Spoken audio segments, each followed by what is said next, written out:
Today there is a lot of good news from the Velika Novosilka direction. After starving out Russians in Rivnopil and forcing them to retreat virtually without a fight, the next target of the Ukrainian assault units became Pryatin. Ukrainians tried to capitalize on the possible disarray associated with the retreat. However, it seems like Russians were preparing to do it for a long time, so it was pretty organized, and Ukrainians were stopped on the first tree line south of Rivnopil.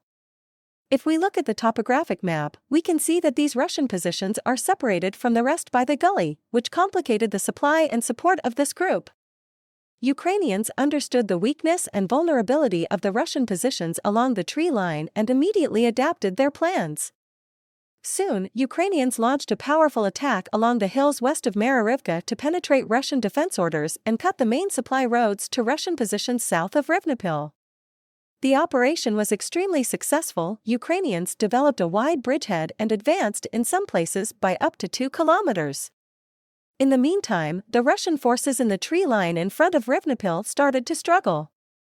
As Ukrainians cut off their supplies, ammunition shortage started to kick in, and they had to ration their expenditure. However, after the Ukrainians conducted the imminent flank attack, the Russian defense along the tree line started falling apart like dominoes, and they stepped back behind the gully.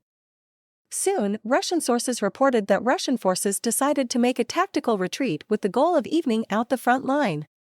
Ukrainian sources reported that Ukrainian forces entered the newly captured positions and created additional fortifications and equipped the positions to face potential Russian counterattacks. Interestingly, Russian forces did not counterattack and devoted all of their resources to preventing further frontline collapses. Russian sources reported that Ukrainians started deploying sabotage groups. After that, the Ukrainians launched a series of bigger attacks toward Pryatin and managed to advance by around 300 meters. Russian analysts started panicking about the unfavorable development of the situation and reported that Ukrainians were seen preparing 2 large assault groups, one around Makrivka and one around Levadin. Both of these assault groups have only one goal: to push Russians out of Pryatin. Russian forces responded to these developments by conducting a series of airstrikes. Nonetheless, Ukrainians continued advancing. Russian sources reported that Ukrainians brought a lot of equipment to facilitate rapid assaults.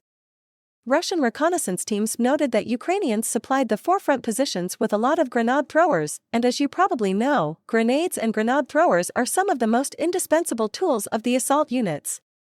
In the meantime, Ukrainian drone operators started undermining Russian defensive capabilities by hunting down Russian armored fighting vehicles and trucks with supplies of ammunition. Ukrainian 110th Territorial Defense Brigade managed to destroy up to 4 vehicles in one day. Their drone operators found 3 armored fighting vehicles, one of which they managed to take down on the run, and also 1 Russian car with a machine gun planted in the rear. Ukrainian drone detachments from the 501st and 36th Brigades also targeted Russian positions in and around Pryutny. The released footage indicates that they revealed and, in coordination with artillery crews, destroyed Russian mortar crews together with ammunition and equipment. Overall, Ukrainians are preparing to penetrate Russian defenses around Pryatin and collapse the front line. If we look at the topographic map, we can see that this Russian settlement is located almost in the center of the next elevated platform. The settlement itself is also relatively big if we compare it to other settlements in the region, which mean that it serves as the main logistical hub that is responsible for the stability of the entire region. This means that if Russians lose it, Ukrainians can double the liberated square area virtually overnight, and judging by how events on this front line unfold, it is just a matter of time until Ukrainians liberate this settlement.